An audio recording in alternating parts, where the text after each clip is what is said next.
2025 एक ऐसा साल जब सऊदी अरब की सरजमीन पर एक ऐसा शख्स उतरा जिसके हाथ मुसलमानों के खून से रंगे हुए हैं। जी हाँ, हम बात कर रहे हैं अमेरिका के सदर डोनाल्ड ट्रंप की। वही ट्रंप जिसने यरूशलेम को इसराइल का दारुल हुकूमत तस्लीम किया।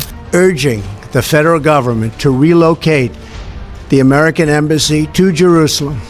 जिसने मुसलमानों पर सफरी पाबंदियां लगाईं, जिसने ईरान पर हमलों के मंसूबे बनाए। और वही ट्रंप आज सऊदी अरब में सोने के फर्श, खास प्रोटोकॉल और औरतों से पर्दा हटवाकर अपना इस्तकबाल करवाता हुआ नजर आ रहा है। क्या ये सब कुछ इस्लामी इक़्तिदार के अकॉर्डिंग चल रहा है या हम वाकई क़यामत की निशानियां अपनी आंखों से देख रहे हैं? आइए सच को बेनकाब करते हैं और इसे मजीद अंडरस्टैंड करने की कोशिश करते हैं।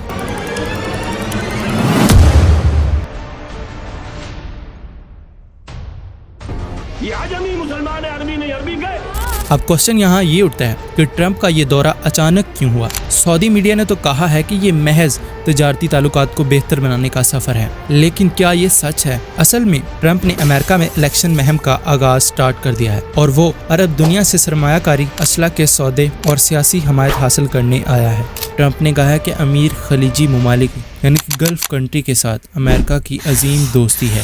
ये दौरा अमेरिका और तीनों ममालिक के लिए मुनाफा बख्श साबित हो सकता है। डोनाल्ड ट्रंप ने फलस्तीनियों के लिए इमदाद की हिमायत करते हुए कहा है कि गजा के लोग भूख प्यास से मर रहे हैं और इन्होंने मजीद ये भी कहा कि इन्हें अगले महीने में बहुत सी अच्छी चीज़ों की तवक्का है। ये पूछे जाने पर कि क्या वो गजा में जंग को बढ़ाने के लिए इसराइली मंसूबे की हिमायत करते हैं, ट्रंप ने सहाफ़ियों को बताया, मेरे ख्याल में अगले महीने बहुत अच्छी चीज़ें होने वाली हैं और हम देखने जा रहे हैं कि हमें फ़लस्तीनियों की भी मदद करनी होगी। आप जानते हैं कि गजा में बहुत से लोग भूख से मर रहे हैं, इसलिए हमें दोनों तरफ देखना होगा। अब यहाँ पे एक और बात सामने आ रही है कि ईरान के रहनुमाओं ने मशरिक़ वस्ता के दौरे के दौरान शर्मनाक रिमार्क्स के लिए ट्रंप को तनकीद का निशाना बना दिया है। अमेरिकी सदर की जानब से तेहरान की क़यादत पर बदईमान और गैर मौसर होने का इल्ज़ाम आयद करने के बाद ये पेश बैक सामने आ चुका है, क्योंकि हफ्ते के रोज़ तेहरान में एक सरकारी तरकीब मुनक्कद की जाती है जिसमें उसाजा के एक ग्रुप से खिताब में सुप्रीम लीडर आयतुल्लाह अली खामनाई ने कहा, ट्रंप के बाज़ तबसरों का जवाब देने के काबिल भी नहीं है। इन रिमार्क्स की सतह इतनी कम है कि वो इनको कहने वाले के लिए रिसवाई और अमेरिका कौम की बदनामी है। खामनाई ने मजीद कहा कि ट्रंप ने झूठ बोला है जब इन्होंने कहा है कि वो अमन के लिए ताकत का इस्तेमाल करना चाहते हैं, क्योंकि वाशिंगटन ने खित्ते में फलस्तीनियों और दीगर लोगों के कत्ले आम की हिमायत की है। दर आसना ईरानी सदर मासूद पेज़ेशकियान ने भी हफ्ते के रोज़ बहरिया के अफसरान के एक इज्तिमा से खिताब करते हुए कहा कि ट्रंप गजा की पट्टी में इसराइल की नस्ल कशी करना चाह रहा है और इसकी हिमायत के साथ साथ तबाही की धमकी देते हुए अमन का पैगाम दे रहे हैं। अब यहाँ पे इसने एक और बहुत बड़ी चाल चली है। इन्होंने कहा है कि ईरान की रहनुमा बदइनवानी और बद इंतजामी के नतीजे में सरसब्ज खेतों को खुश्क सहरा में तब्दील करने में कामयाब हो गए हैं और निशानदही की है कि ईरानियों को दिन में कई घंटे बिजली की बंदिश का सामना है। सबसे चौंका देने वाला मंजर वो था जब सऊदी शाही खानदान की खवातीन बगैर हिजाब, बगैर अबाया ट्रंप के सामने सफ बांध कर खड़ी हुई थी। क्या ये वही अरब की सरजमीन नहीं जहाँ पर्दे के बगैर औरत को घर से निकलने की इजाज़त नहीं थी? क्या इस्लाम हमें यही सिखाता है? अल्लाह ताला फरमाते हैं, ए नबी अपनी बीवियों, बेटियों और मोमनों की औरतों से कह दो कि वो अपनी चादरें अपने ऊपर डाल लिया करें ताकि वो पहचानी जाएं और इन्हें इज़ा ना दी जाए। सूरतुल अहज़ाब आयत नंबर 59। क्या हम इन हालात को मामूल समझें या ये वही वक़्त है जिसकी पेशगोई रसूल सल्लल्लाहु अलैहि वसल्लम ने की थी? क़यामत उस वक़्त तक नहीं आएगी जब तक लोग फ़ख्र से इमारतें न बनाएं, औरतें बेपर्दा न हों और बदतरीन लोग सरदार न बन जाएं। आज आप लोग देख सकते हैं कि अरब दुनिया में बुलंदो बाला इमारतें, नंगे सर औरतें और अयाशी के ताजर सरदार बने बैठे हैं। क्या अरब दुनिया ने इस्लाम की बजाय अमेरिका के कल्चर को अपना लिया है?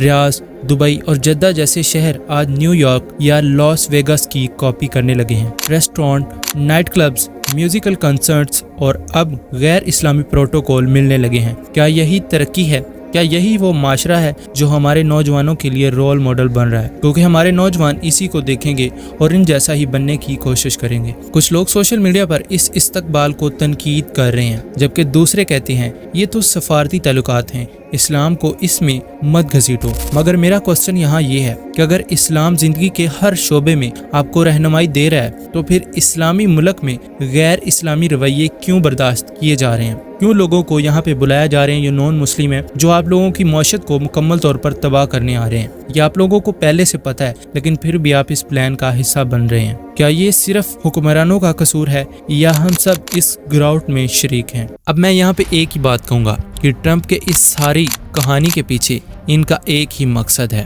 یعنی کہ عرب کنٹری کو اپنے ساتھ ملا کر ایک گریٹر اسرائیل تشکیل دیا جائے۔ اب یہ گریٹر اسرائیل کیا ہے؟ دنیا کی سیاست میں کچھ منصوبے ایسے ہوتے ہیں جو بند کمروں میں طے پاتے ہیں لیکن ان کے اثرات میدان جنگ میں اور ٹی وی اسکرین پر دکھائی دیتے ہیں۔ گریٹر اسرائیل بھی ایسا ہی ایک تصور ہے جس کا مقصد صرف زمین پر قبضہ نہیں بلکہ دماغوں اور نظاموں پر اثر ڈالنا ہے۔ ماضی میں اسرائیل نے جنگیں لڑی لیکن اس سے نقصان بھی ہوا اور اقوام متحدہ کی مخالفت بھی ہوئی۔ اب کھیل بدلا ہے، اب جنگ میدان میں نہیں ہوتی بلکہ دماغوں میں ہوتی ہے، میڈیا، فیشن اور سافٹ پاور کے ذریعے۔ یہ پرانی حکمت عملی اب نئے انداز میں نافذ کی جا رہی ہے۔ قوم پرستی، فرقہ واریت اور زبان کی بنیاد پر لوگوں کو بانٹو اور پھر ایسی حکومتوں کو سپورٹ کرو جو خود ہی اسرائیلی مفادات کو آگے بڑھائیں۔ شام، یمن، لیبیا سب اسی منصوبے کا حصہ بنے بیٹھے ہیں۔ اب اسرائیلی نظریہ عرب دنیا سے آگے بڑھ چکا ہے۔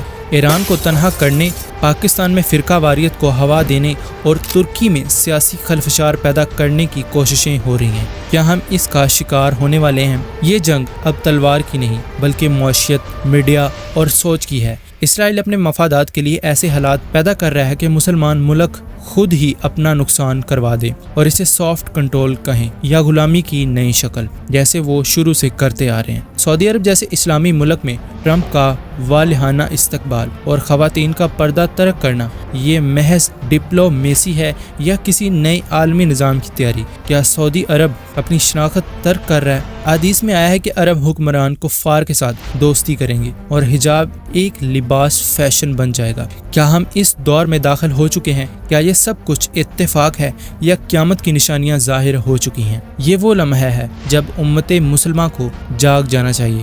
اگر آج ہم نے آواز نہ اٹھائی تو آنے والی نسلیں اسلام کو صرف کتابوں میں تلاش کرے گی۔ اب فیصلہ ہمیں کرنا ہے، کیا ہم ٹرمپ جیسے لوگوں کے سامنے جھکتے رہیں گے یا رسول خدا صلی اللہ علیہ وسلم کے راستے پر چل کر حق کی پہچان بنیں گے؟ اگر آپ کو لگتا ہے کہ یہ وارننگ ہے تو اس ویڈیو کو پھیلائیں، شیئر کریں اور کامنٹس میں لکھیں ہم جاگ رہے ہیں، کیونکہ اگر اب بھی ہم خاموش رہے تو کل ہماری خاموشی کی قیمت پوری امت مسلمہ کو چکانی پڑے گی۔ اور اگلی ویڈیو آپ کس ٹاپک پر چاہتے ہیں وہ بھی مجھے کامنٹ سیکشن میں ضرور بتانا۔ ملتے ہیں آپ کو نیکسٹ ویڈیو میں، تب تک کے لیے آپ دیجیے ہمیں اجازت۔ اللہ حافظ۔